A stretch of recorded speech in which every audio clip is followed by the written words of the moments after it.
Hello, hello, hello. We are here from C Center for Young Black Professionals. While we wait for some folks to come on, I'm just going to tell you a little bit about C because I can never stand the awkward silence between starting a live and bringing people on. So before I introduce our guest for this evening and before we start having a conversation, while we wait, I'm going to tell you a little bit about C. So, C Center for Young Black Professionals, for those who do not know, is an organization that supports Black youth. Specifically, right now, we support Black youth to get into five major industries in the Canadian labor market, and these are industries that Black people, Black youth, are missing in action, but also industries where there are a lot of opportunities. There are a lot of opportunities there. So we currently support youth to get into hospitality. So we have a culinary arts program. We have a social service sector program. A lot of our youth are folks who are doing things in the community but not getting the recognition, or not, they don't have the certification or the background in order to level up, so they stay at that frontline level. So our niche program, our social service sector program, is to help people get more of that certification to make some headway in their career. We have programming in the film industry. We ran our first film program last year. It was amazingly successful. I think it actually came from the whole Oscar so white movement. People recognize that you got to do something. You can't keep doing the same old thing and expect different results. So that was as a result of the lack of diversity in the industry. And how does the city, how does the nation, how does the world become more intentional about getting diversity, people of color, Black people specifically, in that industry? The next one we do is trades. So we do a film trades program and a regular or general trades program. And we do our digital technology.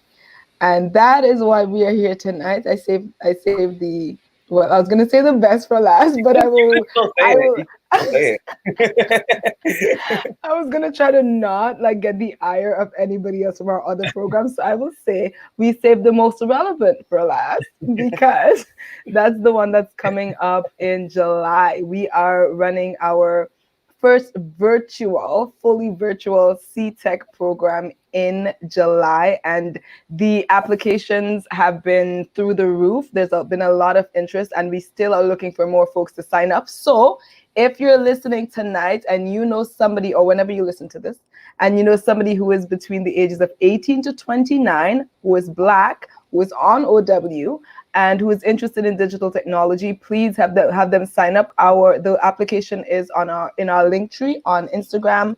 It is on our website, ctoronto.org, and you can apply there. And tonight we have with us our guest host, or guest who's going to be the facilitator or the technical instructor of our first ever virtual C-Tech program, Mr. Kimani Peter. Welcome, sir. Thank you, and I really appreciate the great introduction. Really glad to be working with C on this initiative. So I guess I can talk a little bit about myself. Please. Um, yeah, my name is Kimani Peter, entrepreneur, by many hats. Designer first and foremost. That's my trade. And then I got into education because I felt like design is a powerful thing.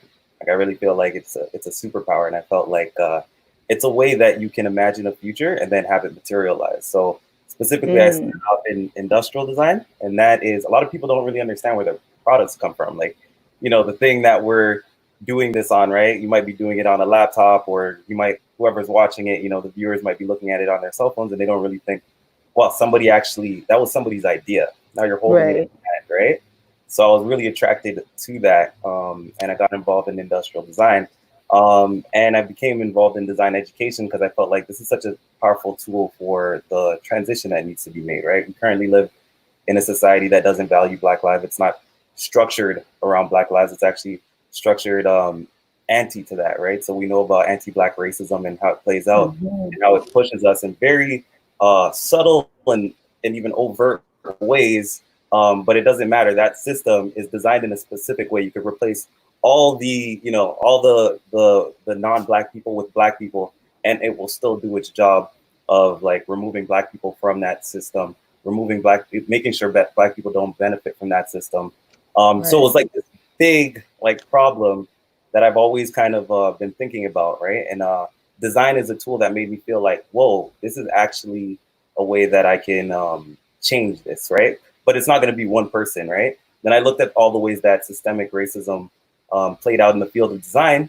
Like a lot of people don't know, right now 3% of designers are black, right? So it's very disproportionate, and it's not our fault. It's not that we're not designers. It's that from a very young age we're told not to be a designer. We're told not to think like a designer. We're told we can't be designers. We're told we can't be engineers. We're told like, oh, that's too far over there. You know, you can't do that. You can't make change. You can't be there. You know, we're told that by not only a system that fights you when you do fight against those voices, but also, you know, by our, you know, our elders who are really trying to create a way and a strategy for us to survive in, you know, in the current conditions. Even they will try kind of tell us, well, steer to something more realistic, or I've never heard of that, you know, do something that we're used to. So there's so many factors involved in stopping us, right?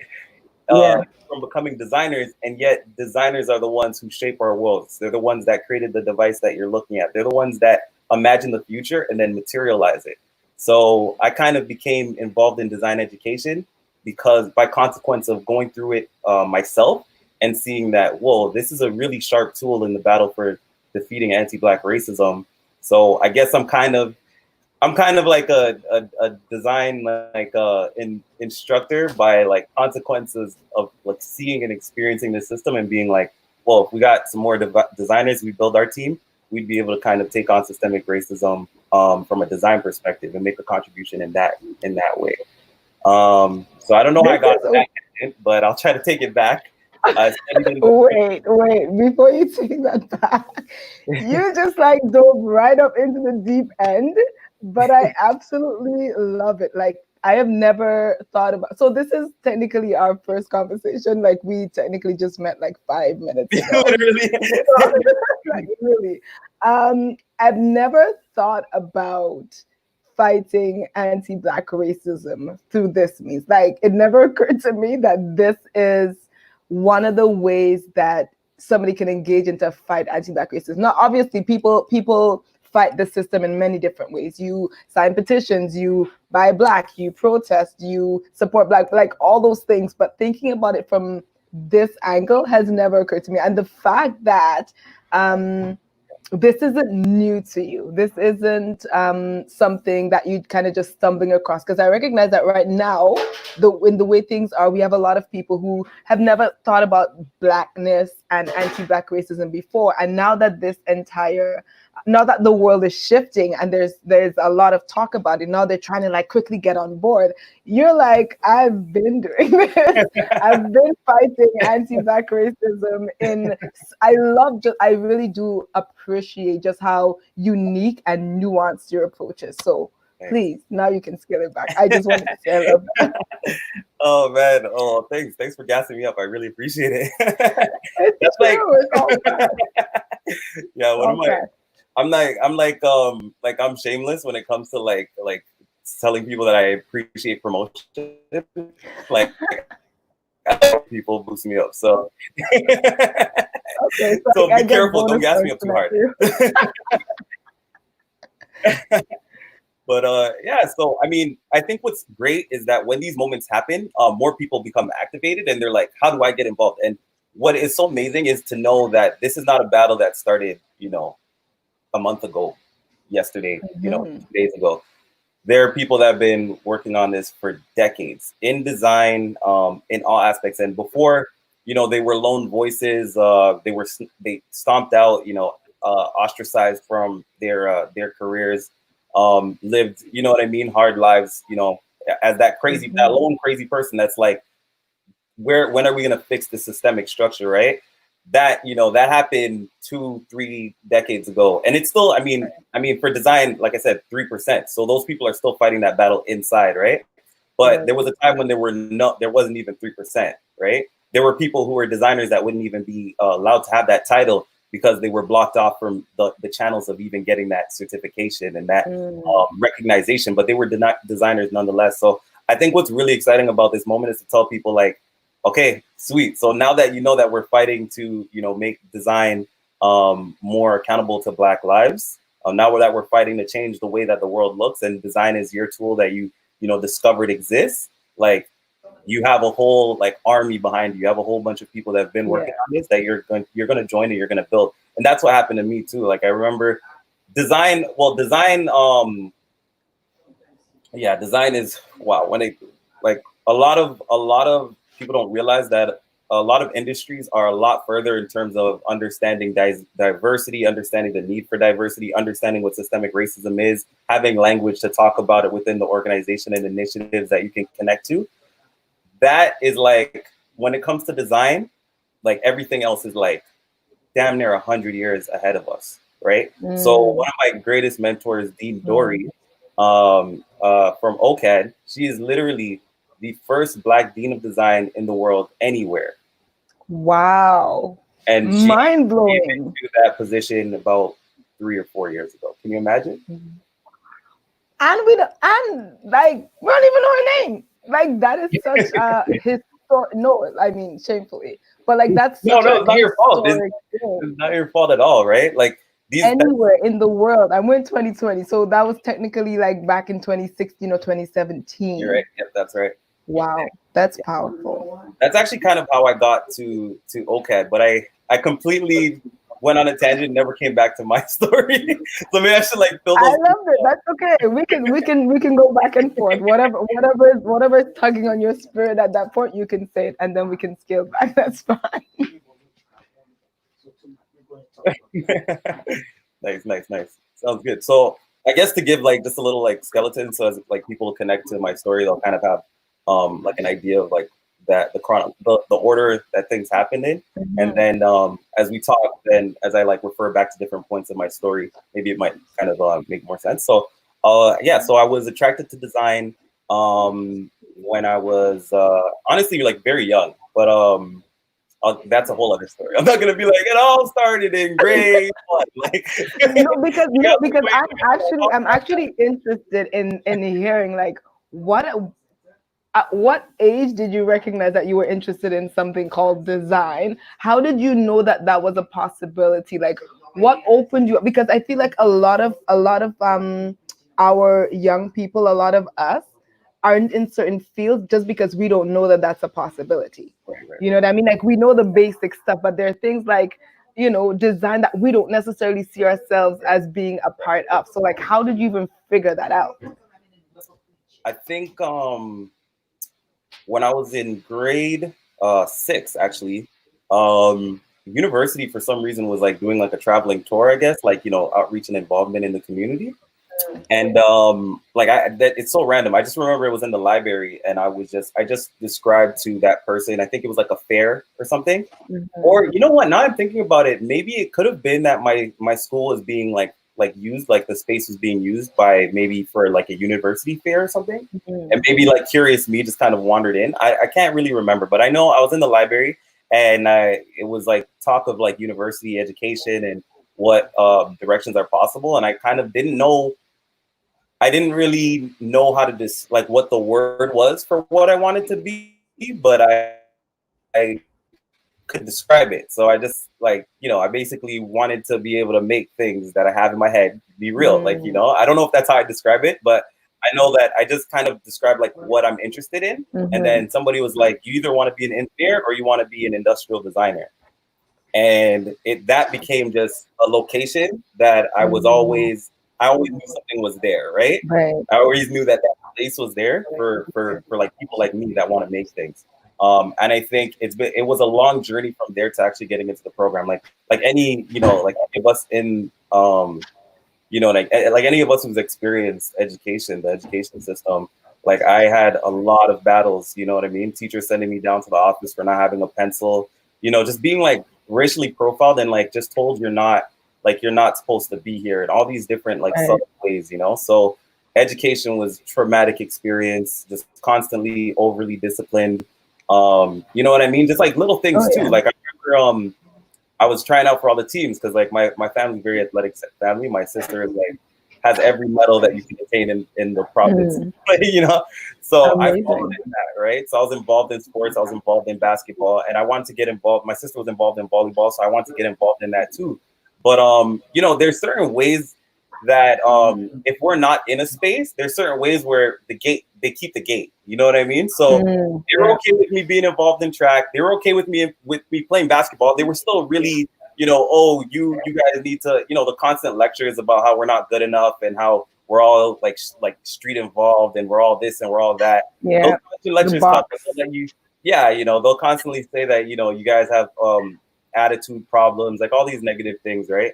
That like Mm-hmm. if you're silent that day, you know, they're gonna tell you, you know, they don't know what you're battling. Maybe you're silent that day because you're depressed or because something's happening in your life, and they'll tell you like, oh, you're so rude. Those constant Right. things. But Right. volleyball, they would not even let me get involved. So I remember, like the coach for that. I was one of the best on the teams during tryouts. It was just like, Mm. nah, get out of here. Like you are like one of the bad kids, right? Wow. But that tangent is just to say that like throughout school, I was very demotivated. I was very much like Yeah. disengaged.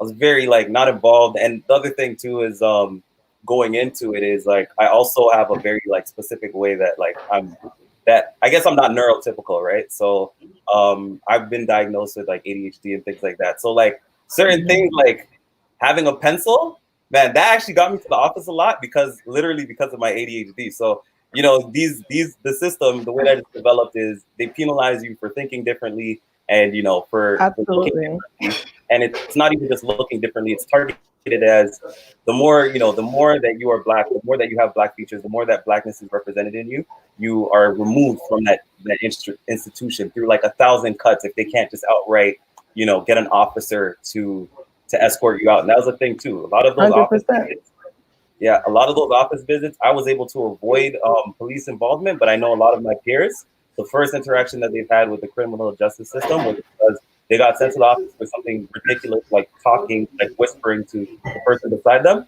And then when they were like, well, why is this happening?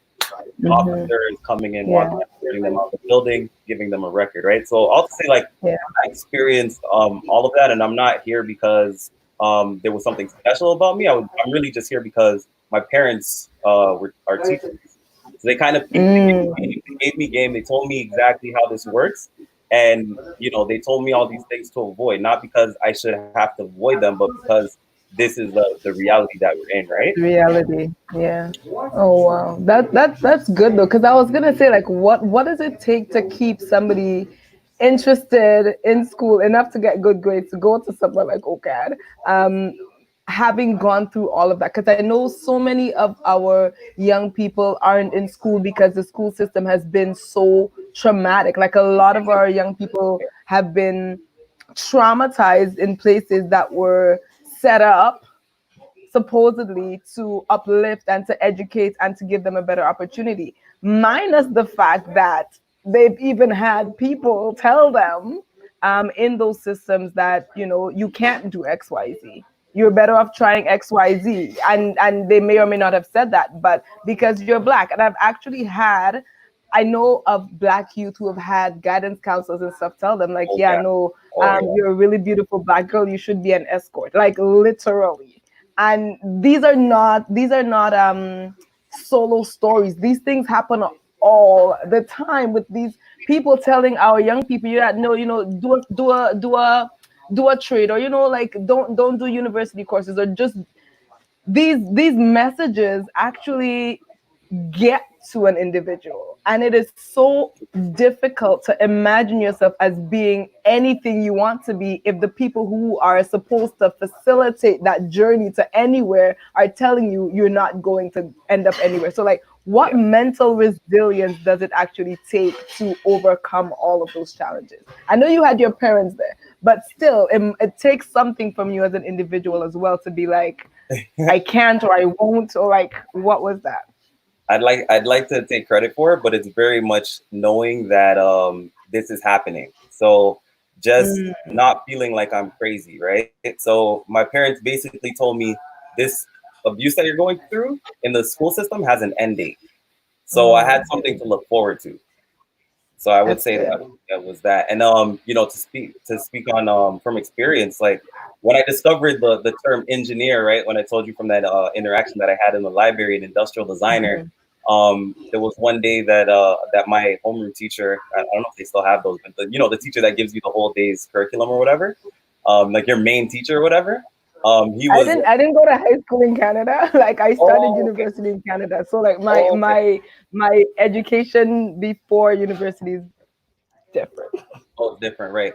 So basically, like, yeah, my homeroom teacher is kind of like your teacher that delivers most of the, like the core, and then sometimes Okay. maybe for French she'll go to another teacher or something. So this teacher, you have a really, really like strong relationship with them, right? Like Mhm. they're with you for like what is it?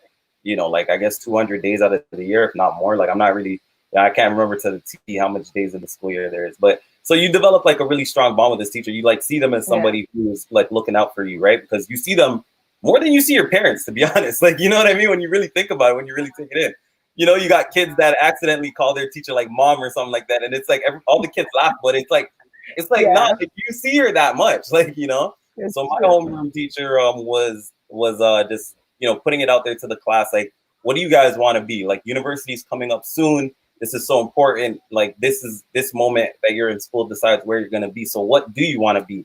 So I told him I want to be an engineer. And he said, Mm. like, do you even know what an engineer is? Right? Wow. Right? So I can't go home to like mom or to the office and say, oh, he's being racist because he said X, Y, Z, because he didn't. What he did was he understands the game that he's playing. And he doesn't have to say, you're black, you can't be an engineer. All he has to do is say, you don't know what you're talking about. Yeah. So you don't belong there. You don't belong like placing yourself in that image of what an engineer is. Like Hmm. it does not. Like he's basically saying like that doesn't work. Yeah. Yeah. You don't. It's Yeah, true. And then that seed of self doubt. That's like, do I know what I'm talking about? Like, do I belong there? Do I understand what I'm stepping into? Like, ugh. And that, the I guess the frustrating part of that for me is that, like you say, like he knows what game he's playing, and I feel like a lot of, I understand if you do something based on ignorance for some point, but knowing that you are deliberately, whether you admit it to yourself or not, deliberately ripping somebody's dream, somebody's hope, somebody's aspiration apart, and you know you wouldn't do that to anybody. If another kid in the class had said the same thing to you, you wouldn't have said that to them. oh So no, how is it okay? I'm always so, this is always so mind boggling. How is it okay for you to look another human being in the eye and just like rip their future to shreds because no. your words have the power to do that? Like, how is that okay with you? That's the thing. I like I strongly believe. I mean, I don't like progress has been made, but like obviously that progress in the grand scheme of things is very little. But it's Hmm. different from when I grew up. I don't know if it's the same. Like I'd have to talk to somebody in school, but from the experience of my like little sisters, I think it's very similar. But like I strongly believe the folks that were educating us, the like that homeroom teacher, they did not see us as like human. Like they actually did not see us as Yeah, like people. They didn't see us as being empathetic or anything. They where did they know about us from? The media. These people did not live in our communities that taught us. They lived all in different areas. You know what I mean? You know, all in the GTA, Brantford, all these things. They were driving into our community and they're teaching us. And they all they think about us is what they see on TV, right? So they absolutely. have these ideas. They stereotyped us as like kids that are going to turn in, like going to eventually become like gang involved. They don't believe we have any empathy. They don't really believe in a complex story, and they just think that everybody's a monster. Like everybody from our community is a monster. And if Yeah, you're not there yet, like that's where you're growing up to be, right? that's what you're going That's to. legit. It's a Like single story. it's exactly and like everybody, you know, I mean, a lot of people don't want to believe that, right? Because like that is the greatest thing, to, like a really hard thing to admit to yourself that there are people out there Hmm. that don't view us as human, but that is just the hard facts. The truth about it is It that is. is what it is, It right? is. And So even like outside of the school system, and this is like nothing to do with tech, but even outside the school system, like the other day they came out with with the research in terms of with doctors. I think it was medical students, and how much medication, how much pain medication they give to Black people, and they gave Yeah. Black people less pain medication because they just didn't imagine that they would feel like amounts of pain that were comparable to their white counterparts, and b, they just imagined that that they would ultimately end up using it for negative, not for negative reasons. It's like pain Yeah. is pain. Like how am I getting less pain medication for the Yeah. same thing? And we know there's been in the medical system even like just systemically disregarding Black women's complaints, like lots of people losing their life in childbirth that didn't need to, just because for the same thing. They don't really see us as Yeah. human. Not everybody does, or see us as being um able to feel or to think or to have the same level of emotionality. So it's a fact. It's a hard truth, but it is a truth. Yeah. I think the difference between now and like when I was going into school is like I really don't believe it's good to like sit down and say we progressed so far. So that's not what I'm about to say. But I think the big difference is that these people didn't even go to school with Black people. Like the ones that taught me, they didn't even have Black people in school. So they had zero interaction with us or our community. So it was very easy for them to like have these narratives that we're just like terrible people, right? So I mean, and like there was a time that actually that year was really traumatic for me. I mean, they were all really hard, but that year was particularly traumatic because that teacher was literally like bullying me. You know, I'm like a 12-year-old kid, like 11-year-old kid. You know, going through that stage of life, that awkward stage of life where you are very self-conscious and very, like, what I mean, you could be easily broken, right? And like it was terrible. Like there was times when I was in the office and like I would just break down in tears, and like other teachers would be like, "What's going on?" And I'm like, "It's my teacher. Like the way that he's treating me is hurting me." And they would sit down there and instead of thinking like, "There's a kid who's like bawling because of how he's being treated," right? Instead of thinking like, "Man, maybe we should try to resolve or try to work this out," they sat there and tried to like explain to me that no, like he doesn't hate you, like he's not treating you differently, right? So it's because In your head. I went home. It's because of the experience of being able to go home and have my mom spit game to me, just be like, yeah, he's trying to destroy you. Like there's no ifs, ands, buts or about it, because I'm in the staff room. I hear how they talk about kids. My mom didn't go to the same school as me. Like sometimes she did that, which was like, I was probably more scared of her than any kind of systemic racism, because she gave me life, and you know how that saying ends, you know? Yeah. Yep. You better keep it together because mom can pop up at any time. Yo, right? That was another thing. That's actually another thing, but I'll get to that one later. My mom's watching this. Okay, there's only certain things I'm allowed to, expose. But you can tell me that part when you start working, and then there's not a live audience. So going home and just having that really simply broken down to me, like this is how the teachers talk about Black kids in the staff room.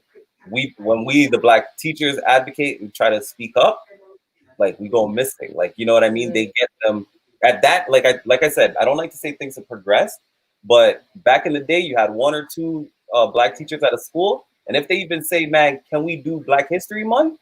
Boom, that teacher's gone for something. Not, "Oh, you wanted to do Black History Month," because they know they can't do that, but would be removed for some random reason, like oh, they're not following protocol or this or that, and you know what I mean. So my mom would just, the same frustration she was having at work, I was having at school, right? So, and it's not even just my mom, like my dad's also a teacher, so it was very clear to me that like I was the one, the kid in school, like talking to other students, like spreading the seeds of a revolution, like like people know what they're doing. Trust me, yo, like the way they talk about us in the staff room, like you know what I mean. And other kids are like, like we reason, like okay. But I love it was a conspiracy, right? Because like they really do like gaslight you. I know that's like a word that people are using a lot that like I probably should define, but they really make you feel like this is all in your head. This is all in your head, because they'll smile to your face, they'll hug you, but when it comes for opportunities, leadership opportunities in the school, they don't call your name. future ace opportunities. They don't call your name. When you know, there was one time I tried to become class president, right? There was no support there. There was no like, oh, you know, we believe in you. We want you to go far. We want you to take a leadership role in the school. No, every graduation ceremony, I was never given awards or told like, you know, thank you for coming to class. Like not even attendance. Like, Yeah. you know what I mean? Like Not even so. attendance. So they gaslight you and they try to, and then they tell this narrative to us that like we're not trying hard enough, right? And a lot of people internalize that, and you know, I saw what it did. Like I saw people who wanted to be engineers just like me, you know, decide that's not for me. Like that's not what we, you know. I saw that, and I saw a lot of people like see me kind of like even to this day like do things that honestly they were better at me at some point, you know, and be like, whoa, you know, you did it. Like how'd you get there? Like we're proud of you. We need people like you. And it's just like like they that like I'm like I want to be very clear, like I am not special. I just knew the secret, you know what I mean? I just knew that they weren't saying out loud, because in the staff room, trust me, man. Can I swear on this? Like, you can tell me no, by the way. We're live. You can just like, there's no editing. Feel free to voice your opinion. No, like in the like I want to be honest with you, like in the staff room, they're calling kids the B word, they're calling kids the N word, they're calling kids all kinds of things. When it's behind closed doors, they're saying, oh, that little bitch. Like they're saying shit like that. You know, and a lot of people don't, they can't picture a professional, right, who went to school and is supposed to be a part of like the educated class. They can't picture them, you know, being so overtly, you know, racist. But when there's no black person in the room, it's even worse. So that's just what I know from like the black people in the room, right? Yeah. Imagine when there's no, and that is why representation is so important. And I like that you're talking to me about awareness, because I think to me that's the word that's standing out. Like your parents made you aware. You know what I mean? Like there was this opening up, this understanding of you cannot go into that space and ignore your blackness and just think that things are happening just because you're having a particular experience because you are a black male. And so as long as you're not like everybody's, oh, you know, like I don't see color, like this is just happening because I'm not trying hard enough, then you can, once you know where the problem is coming from, then you're in a better position to address it.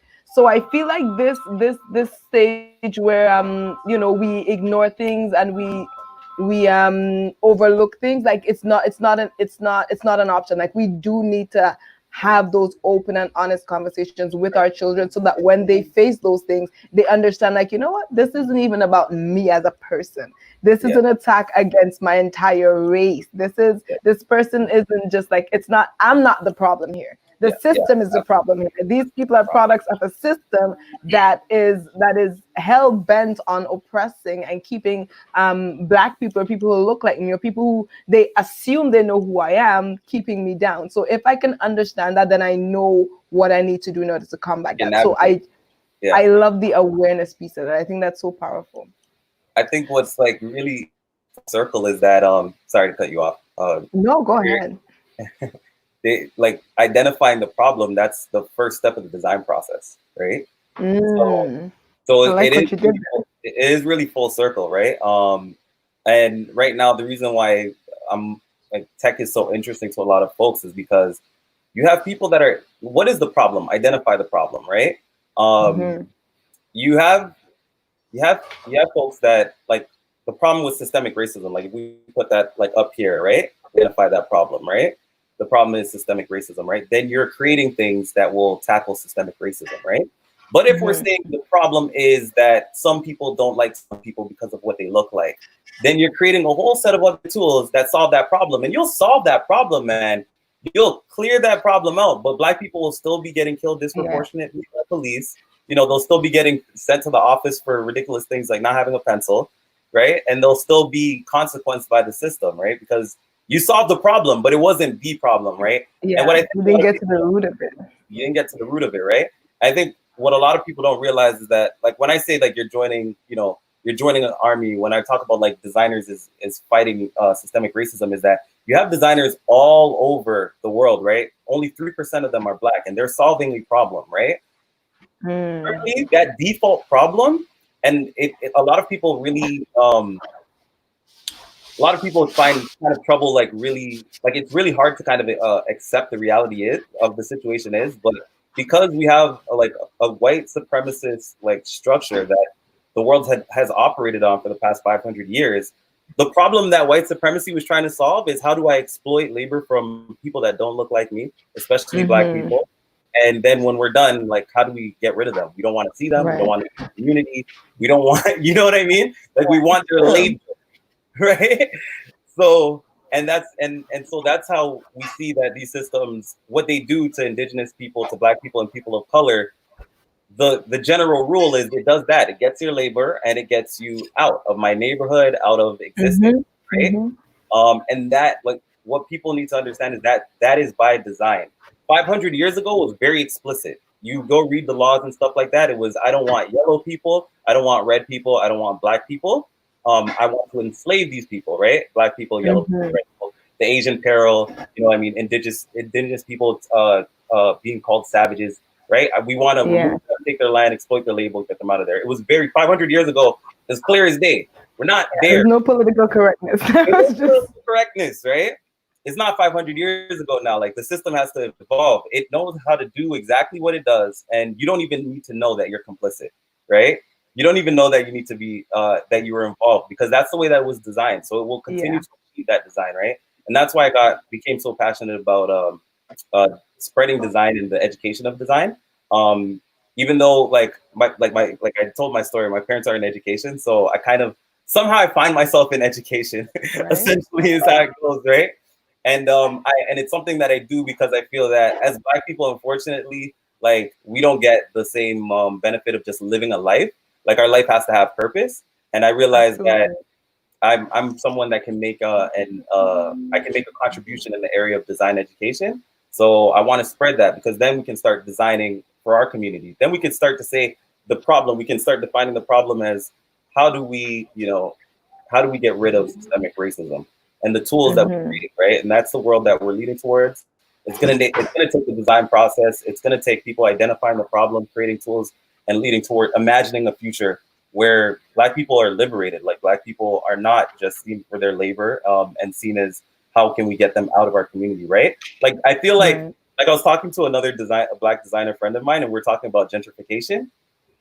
And gentrification is often the conversation is often sanitized, right? And it becomes about class. It's like, basically, by nature of the law of physics or something, right? They make it by the nature of the way that the world works. Black people are removed from their communities, not because they're Black, just because of class. Well, race and class were connected together. Like, that was the one order that somebody decided, right? So if you're trying to solve the problem with gentrification and you focus on class, you're not gonna, like, you can solve class and you can still have Black people being forced to be removed from their communities, right? But if you kind of go in saying, like, gentrification doesn't just happen because of class, it doesn't just happen because rich folks come into an area and develop it, and Black folks who happen to be poor, or racialized folks who happen to be poor, have to be removed. If you're looking at it like that, you're not really gonna find the right solution. But if you're kind of looking at it like, all things, if we fix everything, white people will still be calling the police on their neighbors who make $200,000 more than them, and making sure that they, these calls, the Karen calls, right? Like, these are calls for extermination, right? Yeah, so absolutely. If we don't just call it out like it is, and then say, okay, so now that we know that is the problem, how do we create a system where it's actually not possible to kick Black people off of the land that they, have lived on, or remove them, or just exploit them for their labor? Then we're imagining a world where systemic racism doesn't exist. So I felt like that was something that, although, like, it wasn't my passion to become an educator, I felt like if I could share this feeling of autonomy that design gives, this feeling that I can create a future and then eventually it can become reality. If I could share that with other folks who, feel that, wow, how are we going to get there? What does there even look like? What does life look like when, systemic racism doesn't exist, or we finally beat racism, right? Because that's what the protests are about, right? Everybody wants to end racism, right? So I think design is a tool for imagining that, and then a tool for actually getting there. Yeah, and I think it's so powerful, like, approaching it from, like, not just having the skills and doing the work, but also becoming an educator, because we know, like, education is power, and the person who teaches you has the power to modify what they're teaching you to make it suit their own agenda. You know what I Absolutely. mean? Like, as much as we like to imagine that, these teachers and these professors are neutral human beings who, who don't have an opinion, they just give us the facts. Like, that's not the truth.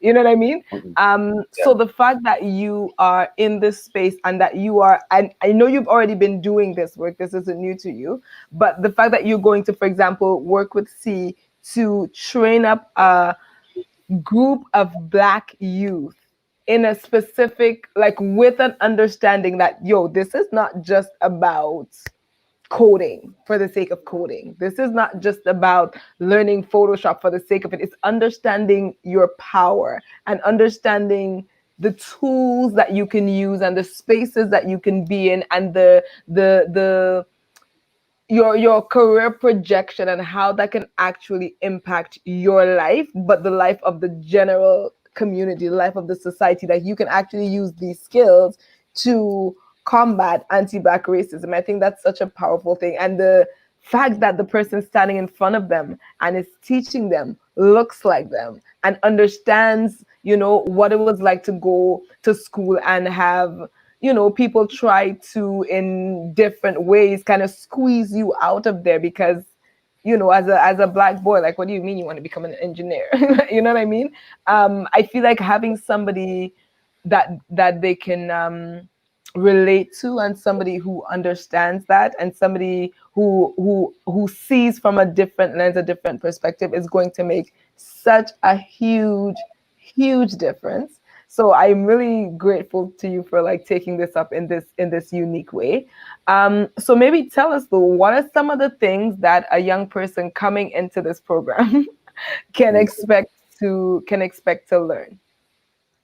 All right, so the course is over 3 months. We're gonna start at design. Then we're gonna go into actually using the design process through the course, right? So when we start and we learn about design, and we learn about how to sketch, to think, and how to communicate. How sketching. I mean, people love to sketch. They like to see my sketches, and they're like, "Oh, you're an artist. Like, this is great." And I'm like, I'm trying to think, right? So that's one thing, is that I kind of recontextualize what sketching is and what it means, and how ideas, how to communicate ideas.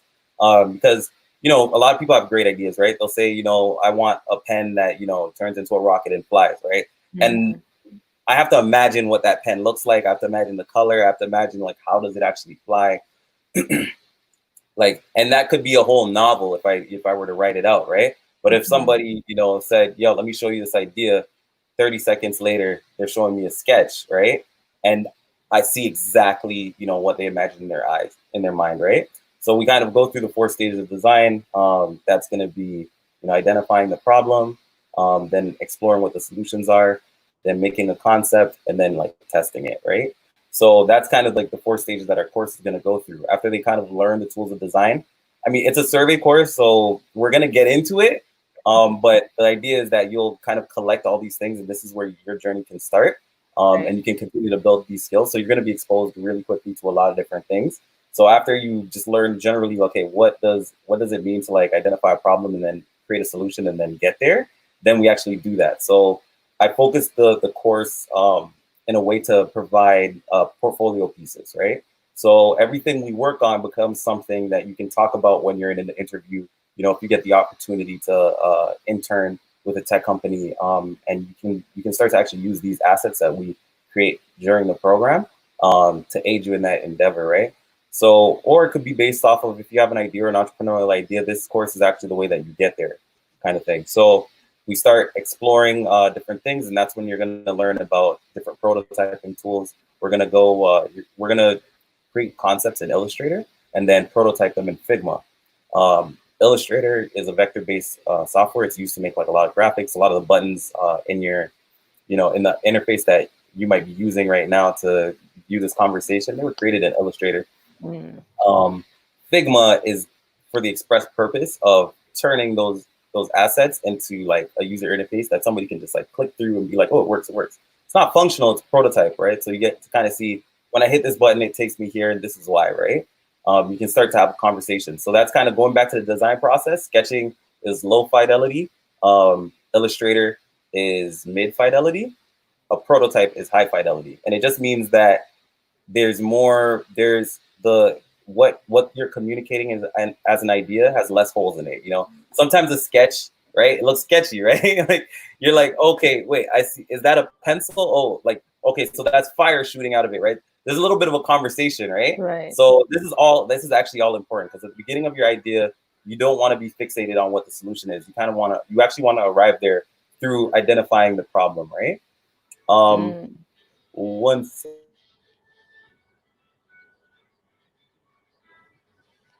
Okay. Not sure what's happening. Come on. Okay, there he is. Sorry, my alarm went off, so I just had to. Okay. That happens. Happened to me before. Okay. Yeah, so going through the course, right? You're learning about fidelity, and then the reason that you want to master fidelity is because it's at different levels in your process. You need different fidelity. You don't want a high fidelity sketch to talk to somebody about to brainstorm with someone because they see it, they're like, okay, it's a website, right? That's where I click to see your menu. Like I get it, you know what I mean? But if you're showing them like something that's really, it's like, oh, could it be this? A lot of times through that conversation, you discover like cool ideas that you would have never had yourself, right? So that's kind of what's going to be happening in the second part of the phase, like exploring. You're going to be going from low fidelity to mid fidelity. We're going to be doing a landing page, right? So you're going to be making a landing page for either yourself or maybe an idea that you have, right? Because like that's like kind of the first step to like being like, I want this job, you know? Well, like, can you code? Here's my landing page. Like you see it, right? So it's something that I felt like is achievable, and you touch on all the different points where you can start the journey now. Like you don't need a guy like me to hold your hand after that because you're kind of like, I know how to discover and learn more, right? And I only have 3 months with everyone, so I want to give them as much things as they need to start a journey rather than get to the end of that journey all in 3 months, right? They want to rush it. Right. Okay. So then you go into. Oh, sorry. I was gonna. No. Go ahead. Go ahead. He's like, this gets me excited. Then you do this. All right. Go ahead. Yeah. Then you're gonna like create your concept, and then we're gonna code it, basically. Okay. That's exciting. Even if like my comprehension was like this out of this, but like I appreciate it. My question is, what would be what in your experience, going through the process and also with working with other Black youth, what do you think the biggest hindrance to taking this step would be, and how can folks overcome it? Like, what is the biggest I want to say mental block specifically, and how do they overcome it? Say somebody's thinking, okay, you know what, like that sounds really interesting to me, and I'd like to, but like I don't know, what is that mental block, and how can folks overcome that? Okay, nice. That's a great question because I think when we ran this course before, I saw something play out, which I think is great to talk about now, which is like self-doubt is a big part of it. Just feeling like I can't do it or I'm behind. A lot of in our past cohorts, a lot of people who were doing great, they were doing fine. What I was impressed by even, just kept coming to me and saying, "Oh, sorry, sorry, instructor. Like, I'm gonna be able to do this. Like, I'm gonna try to do this. I'm gonna try to catch up here, there, the other." I'm like, bro, you're caught up. Like, yeah, like you're doing well. You're doing things in Illustrator that, like, I might have to take some notes from you. Like, you know what I mean?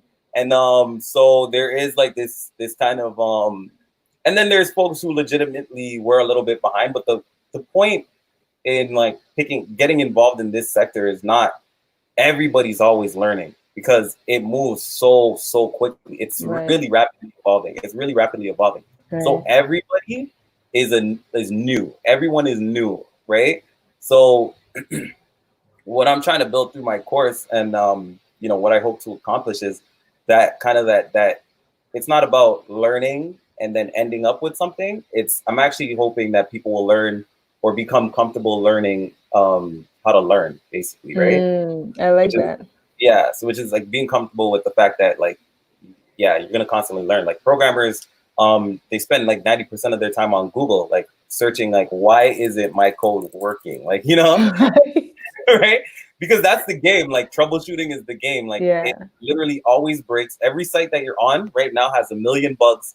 They're gonna update this. They're gonna keep updating this, and it will never stop because it's always you're always learning. Therefore, your code's always getting better. And the website can always get better, right? And there's always bugs like this. Everything is pretty like hacked together, right? So it might seem super polished and like, oh, they got this all figured out. Like they understand all of it, but there's things that happen sometimes, at Facebook, and the programmers and the engineers they're looking at it and they're like, why is it doing that? You know what I mean? Because this stuff is like, there's a lot of moving parts. There's so much moving parts. There's literally no way to like clean everything up and have everything Right. spot on because everything is built off of like it's kind of I usually have a hard time kind of explaining where we're at now in terms of like how web works, how applications work. But a lot of the things that you're running are built off of other things, built off of open source projects, built off of code that some random person wrote 20 years ago, right? And they're all stacked onto each other like this, right? So sometimes something breaks over here and it shows up over here, right? Like on your website, right? And you're like, why isn't that working, right? And then you troubleshoot, you talk to other people, you send it to your friends, right? You go and you Google and you find out, oh, like a couple of years ago they broke something here, so now to make it work up here, you have to do this workaround, and it's not like pretty. It doesn't fix the problem, but it makes it go away. Right? Probably break something over there, but yeah. So a lot of because because we've been told, and I'm talking about like Black youth, that we're not good enough. We're always hearing that voice in our head, and we think it's us, right? We think that we believe that, right? But really, it's the voices of a lot of other people that have told you, like, you sure about this? Or, said something like, do you know what a designer is? Like, do you know what a Black designer is? So you hear it, and then you're always finding reasons to say, yeah, I knew it. I knew that was, like, I knew that this was a little too far-fetched, right? I knew that this is weird. Like, why am I even doing this? You know what I mean? But the truth is that that's the game. The best engineer at Facebook is coming up against the same problems that you're having, and they're learning again and being like, okay, now that I know this problem, somebody says something like this happened to my website, I can tell them, right? What, I can tell them the process that I went through and why it didn't work. And that is literally how the whole industry kind of operates. You might learn something. There's not even a million, billion other problems that you are waiting to encounter. You'll never have all of them, but what you're supposed to have is kind of this understanding of how to learn and solve problems whenever you encounter them. So it's kind of like, it's, like back in the day, you had a carpenter that used to know how to do certain things, and like they repeat that process. And if somebody put a nail in the wrong spot, you'd be like, come on, you're not supposed to do that. You know better, right? In this game, like things change so much that like there's no way to have the solution to everything, right? So I think I would hope that I'm able to lead my students with that. Yeah.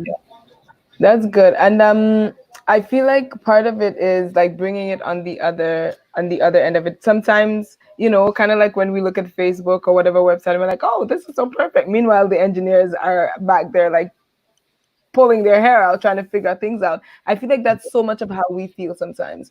We look at everybody else and we're like, yeah, this person looks like they have it down. This person looks like they know what they're doing. And in our head, we feel like, oh my gosh, I'm so out of my depth. Like we have imposter syndrome. We're dealing with all this. And we cannot see behind the person's eyes that they're going through the exact same thing, because we only see the outside, like just the same way that they might be looking at you and they're not seeing like you're freaking out is the same thing. So one of our staff at C always says, you just feel the fear and do it anyways. Just because somebody looks like they have it all together, like they look like they know what they're doing, they look like they were born for this, doesn't mean that they're not experiencing the same level of fear and self-doubt. That doesn't mean they're not trying to figure it out. And I think part of it is the whole growth mindset, the understanding that you can continue to learn and grow and learn to solve problems. Like nothing is fixed. It's not like, you're going to encounter this problem and you'll never be able to overcome, or you're going to learn to solve every problem. Because like you said, you solve one and there's like there are a billion others that you've never encountered. And unless you encounter them, you're not going to you know what I mean? Like, you're not going to necessarily learn how to deal with it. It's just the understanding that even if you're not, even if you're not quote unquote perfect, whatever that means, Right. you can still get into a space, do what it takes. You have support, you have an amazing instructor, you have C behind you, we have an entire team that is waiting for you to help you to succeed. Like, that is our only goal, our only mission. And it's just reminding us not to give up on ourselves, because sometimes we give up on ourselves very easily, and that is, it's unfortunate because we're so used to people giving up on us. But I want to encourage folks who may be listening, or if you know somebody who is interested in this course, you may be listening to this tomorrow or whenever, just encourage them to give it a try. Like, what do you have to lose? What do you have to lose? Yeah, What absolutely. do you have to lose? And I think I'd be interested in knowing, what are you most looking forward to from this experience? Like, what are you most looking forward to in the next cohort?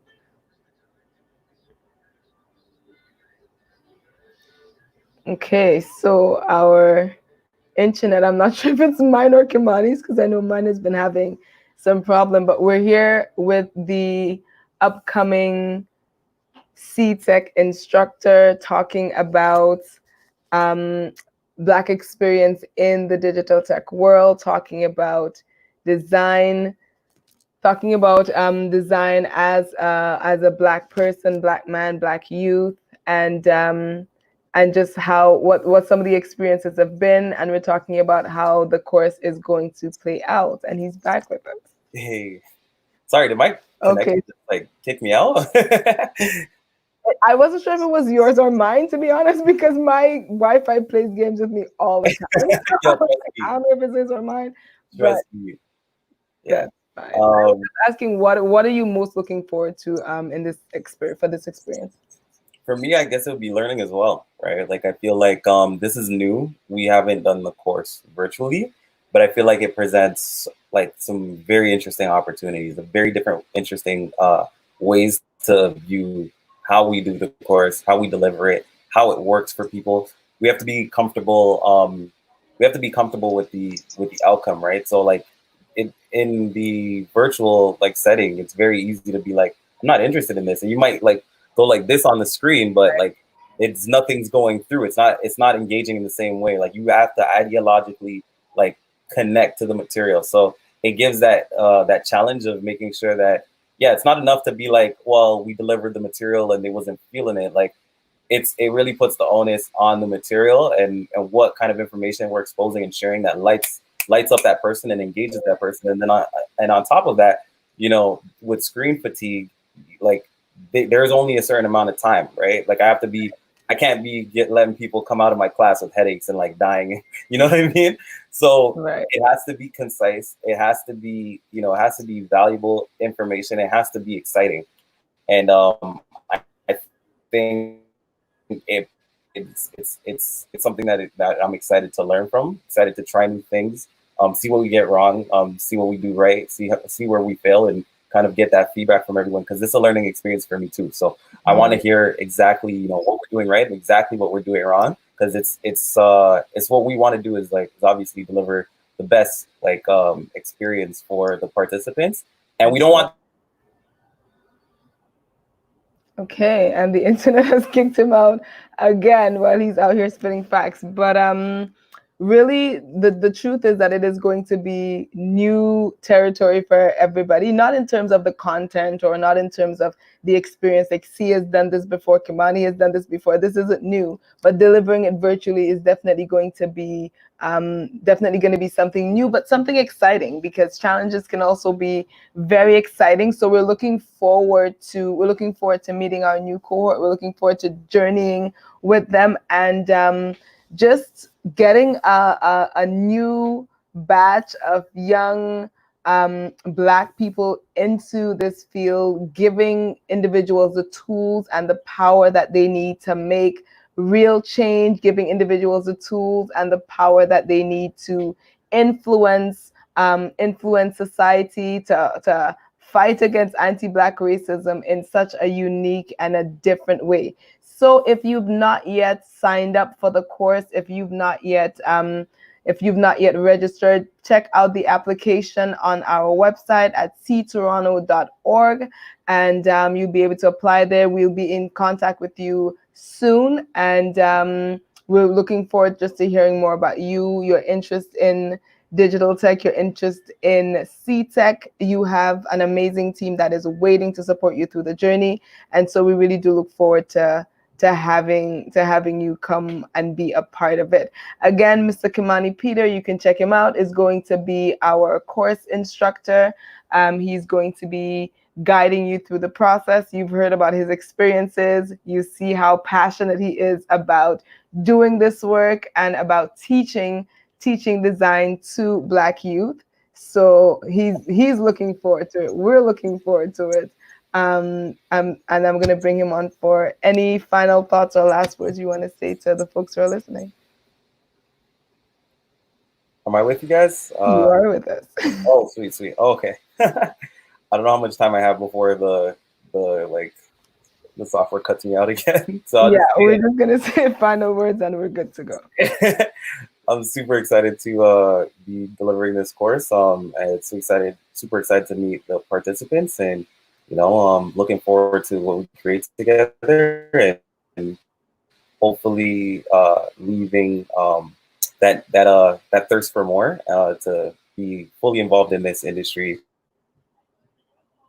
All right, so I think that's a sign. So you've heard it. Kimani's looking forward to it. C's looking forward to it. We thank you for watching, for listening. Please share this if you know a youth who's interested. Please let them know. We're accepting applications. You need to do it sooner rather than later because it's ending soon. And we're looking forward to working with you. Take care. Have a great evening. And any questions, comments, or concerns, you can send us a DM. You can let us know if you have any questions, comments, concerns. You can email us, info@ctoronto.com. You can give us a call, and we'll be happy to support any way we can. Kimani, you're with us. Well, I have to go like this, Okay. All right. Thank you so much for joining us tonight. It was a pleasure having this discussion with you. I love the way your mind works. I love just how aware you are and just not afraid to deal with the issues. I love that you've chosen this path in the struggle against anti-Black racism. And you're not just doing it for you, but that you are grooming a whole other generation to be a part of this, solution as well. Like, you're changing the whole 3% thing.